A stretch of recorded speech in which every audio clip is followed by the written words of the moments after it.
સુરત શહેરમાં સિવિલ હોસ્પિટલમાં ચોથા વર્ગના કર્મચારીઓ દ્વારા આજે વિરોધ કરવામાં આવ્યો હતો. એક મહિલા સફાઈ કર્મચારીને દર્દીના સંબંધીઓએ ગાળાગાળી કરીને માર માર્યો હોવાના આક્ષેપ કરવામાં આવ્યા છે.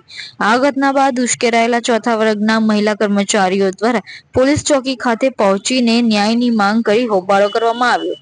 આ ઉપરાંત ત્યાં સિક્યોરિટી ગાર્ડ પણ હાજર ન હોવાના આક્ષેપ કર્મચારીઓ દ્વારા કરવામાં આવ્યા છે. સુરતની સિવિલ હોસ્પિટલમાં ચોથા વર્ગના મહિલા કર્મચારી સાથે દુર્વ્યવહાર કરવામાં આવ્યો હતો. એક દર્દીના સગાએ મહિલા કર્મચારીને માર માર્યો હોવાની હકીકત સામે આવી રહી છે. મહિલા કર્મચારી પોતું માર્યું હતું અને દર્દીના સગાએ ત્યાંથી ન ચાલવા ટકોર કરતા મામલો ગરમાયો હતો.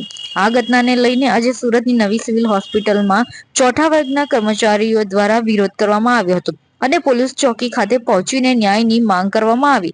જ્યાં સુધી પોલીસ ફરિયાદ ના નોંધે ત્યાં સુધી ધરણા પર બેસવાની ચીમકી ઉચ્ચારી હતી.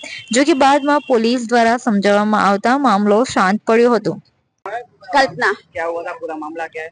मैं पोछा लगा रही थी, पोछा लगाते लगाते वो भाई आया, मैं बोली साइड पे रुक जा भाई, पोछा लगा रही हूँ, गीला है, पाँव गिरते हैं। तो दोबारा वो सुना नहीं, वैसे चला गया। दूसरी बार आया, मैं बोली भाई साइड पे चल, पोछा लगा रही हूँ। पोछा लगाते लगाते तुम लोगों को कितनी बार बोला जाता है, तो पोछा में तो चल मत।